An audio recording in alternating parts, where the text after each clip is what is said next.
from the brink, Pakistan reaches a last-minute lifeline deal with the IMF as it battles its worst financial crisis in decades. And Pokemon Go loses steam. We're going to find out why the company's cutting jobs and closing its Los Angeles studio.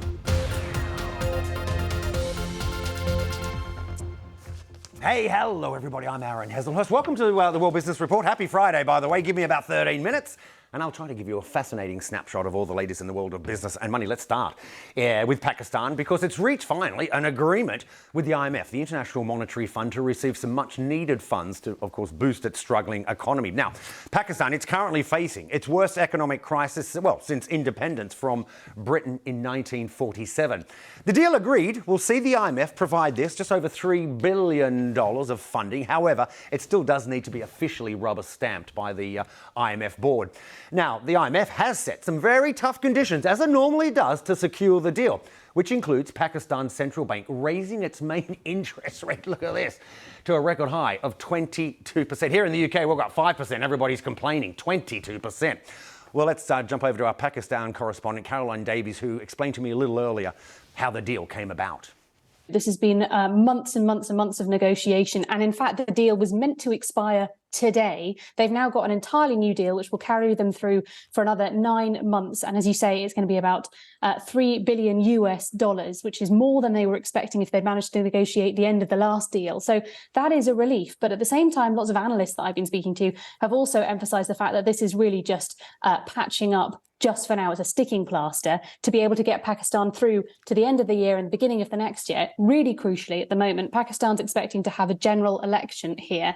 Now, this deal will mean that the current government can finish its term, a caretaker government can take over, then there's an election, and then the new government, which in that election is expected to happen in October, can then start the whole process of negotiating the next deal. And that is expected to be economically painful as well. If they hadn't got this deal today, there was a big risk that Pakistan could end up defaulting, that it wouldn't be able to pay for all of the goods it needs to import. That's really crucially important because it's not just things like medicine, which is, of course, vital, but also Pakistan is reliant on foreign fuel to keep its energy going. Caroline Davies talking to me earlier. Let's take a look at the cost of living, which has been certainly rising sharply in many regions over the past couple of years, and especially since the outbreak of the war in Ukraine. Well, today, the latest numbers for the Eurozone shows there that inflation fell. It fell from 6.1% to 5.5% in May. Prices are still rising, of course, just a little less quickly than they were before. Let me jump over to Salomon Fiedler, who's an economist at Berenberg. Salomon, always good to see you. Salomon, look, it does look like quite a decent drop. Apparently, it's off the back of falling energy prices, but you've got to say, and correct me if I'm wrong, still some worries over the higher food costs and services. Right. As you said, the drop is very welcome, roughly in line with expectations. So the disinflation, although perhaps slow for some people, is continuing. And I said, well, slow, but keep in mind, the disinflation now is about as quick as the surge we had seen last year in prices. So I'm not sure what more we can hope for at this point in time. And I was looking at the 20 countries, of course, that make up the euro, and you wouldn't want to be the European Central Bank, would you? I mean, this is pretty tricky to try and get that target down to 2% because not every of those countries has a high inflation problem. Spain is 1.6%. I mean, it's a tough task, isn't it, for the ECB? Yes, but I mean, in the end, the target is for the euro area aggregate. So that's what the ECB should worry about. And then some of these differences between countries are also, say, statistical artifacts, depending on how these different countries measure, especially energy inflation, which, of course, last year and currently is still a very important component of the inflation rate. And then you have all these special factors month to month, where you had government interventions in one country, not in the other. Those introduce base effects that then make the numbers very volatile in the short term. But overall, I mean, the ECB does need to look at the aggregate. Talking of volatile, let's look at Germany. Of course, Europe's biggest economy just recently went into recession, and it was the only economy where we saw inflation rise. I'm looking at the number. It went from 6.3 to 6.8%. Just how much of a danger is there now that this could trickle out to the rest of the Eurozone? Not too much, because I mean, the increase in Germany is one such special factor. Basically, last year from June to August, the government intervened and had one extremely heavily subsidized public transport ticket, also a rebate on motor fuels. That pushed down prices artificially last year. And so now we just see this counter move in the June rate this year. That should be a one-off effect. In July, we expect German inflation to fall again. And so that should not worry the ECB too much. Okay, let's watch this space then. Salomon Fiedler, a real pleasure. You have a lovely weekend. Thanks for joining me. You too. Goodbye. Goodbye. Here in the UK, the boss of British gas owner Centrica has warned that the UK risks being complacent about the resilience of energy supplies. Now, his comments came as Centrica announced that it was pumping more gas into its formerly mothballed energy storage facility, which is just off the coast of Yorkshire. The BBC's business editor, Simon Jack, asked Mr O'Shea if he thought the energy crisis was over. No, I think the first act of the crisis is over. And I think what we've got to remember is that energy prices had more than doubled before Russia invaded Ukraine. Now, prices are back down to pre-invasion levels, but they're still 2.5 times the long-run average. And that's really driven by supply and demand. So I think at the moment we've got a market that's far more calm than it was. But we saw last week when we had the trouble between the Wagner group and the Russian military, we saw energy prices go up by about 20%.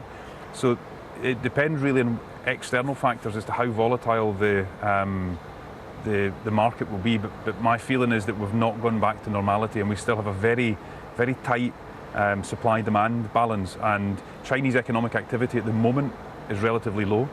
If that starts to pick up and there starts to be more demand for gas in the form of LNG, then we'll see European gas prices go up, and that will drive European power prices up. So there could be more volatility to come. Okay. I think that there's a danger that we get complacent because last winter was okay and because prices are quite stable now.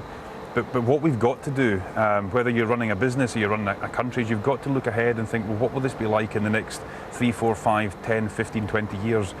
Is it robust? Is the system robust? And I think at the moment the system requires more capacity to be more robust. So it's not big boss of Centrica there. Hey, let's talk about the maker of Pokemon Go, the video game. It's Niantic. It says it's going to cut a quarter of its workforce and close its studio in Los Angeles. The news comes certainly as the gaming industry faces a slowdown in demand after, well, downloads surge, of course, during the pandemic. Let's jump straight over to our very own Samira Hussain, who joins us from New York. Happy Friday, Samira. Lovely to see you. And Samira, I was looking at the numbers here. Here's a company that was raking in $1 billion a year off the back of Pokemon Go since its release in 2016, and yet still not enough to save these jobs. Yeah, and I think there's a lot of factors at play here. One, of course, and you already mentioned it, Aaron, is the fact that there's just a general slowdown when it comes to online gaming, especially if you consider what was happening during the pandemic. Everyone was in lockdown. People were looking for other things to do. So that is certainly playing a role. Also, what's playing a role in these layoffs has to do with the way these Google and Apple stores allow these companies to do advertising. And it's changed in such a way that actually makes it really hard for these kinds of companies to attract new users. And as you and I both know, you need to keep getting new users in order to keep the company growing. And then, of course, there are some internal factors and the general slowdown that's happening within the American economy, which we've already seen hit the tech industry much more heavily so far. Okay, Samira, thanks for the update. Have a lovely weekend. Great to see you. Talk to you soon. Let me just touch on some of the other stories making headline news around the world. Hey, millions more Brits can now live and work in Australia. It's after the age limit for working holiday visas, they went up to 35 years. The age limit has been extended from 30 for all British citizens, making 16 million more people eligible to apply. Popular, of course, with backpacker tourists, the changes are a key part of the free trade agreement struck between the two countries last year. Just what Australia wants. The Dutch government has announced new rules restricting exports of certain high-tech semiconductor equipment. Now, the Trade Minister said that they took the measure in the interest of national security. The decision follows pressure from the United States on the Netherlands and other allies to curb technology exports to China. Beijing has responded by saying the disruption in global supply chains is no one's interest. Oh, we're doing the Chinese factory one. Okay, China's factory activity in June contracted for a third consecutive month, certainly putting more pressure on the government to boost the world's second biggest economy. It's the PMI, the Purchasing Managers Index. It came in at 49 for that month, staying below the 50-point mark that basically separates expansion from contraction. Earlier in the week, the Chinese premier said that his country was still on track to reach its annual growth target of around 5%. Okay, in the United States, Europe and the UK, around 3/4 of companies say that they're finding it really tough to hire enough skilled workers. One solution suggested this week by the British Chambers of Commerce is that employers should look to underrepresented groups, such as people who are autistic. On my show this week, Talking Business, I've been speaking with Lars Backstromer, data analyst who is autistic, about just what advice he would give to other neurodivergent people looking for work. One advice is, if you suspect you have autism, get a formal diagnosis. Because then,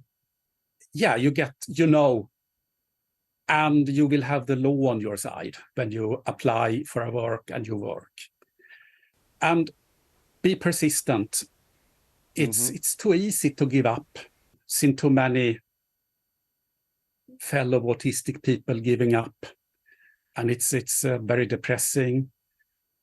Because failure hurts, but it's just be persistent and accept every failure as a learning opportunity and ask for help. I have noticed that there are people that are prepared to take advantage of us. That is all too true, but there are also very many kind people that are able and willing, sometimes even quite eager to help. And perhaps be yourself.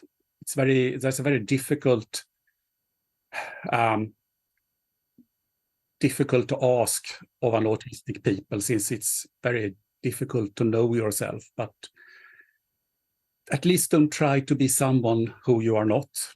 And of course, if you'd like more information about neurodivergent conditions, you can check out that website on your screen. And of course, all the interviews on my show kicking off tonight on World News and this weekend here in the UK. Okay, let me just leave you with this, because Apple, it's done it. Yep, some breaking news. The iPhone maker has just passed a valuation of $3 trillion. It's on the opening of the US markets just a short time ago. Certainly makes it the most valuable company in the world. That's it. Follow me on Twitter, tweet me. I'll tweet you back and get me a BBC Aaron. I'll see you soon. Have a great weekend.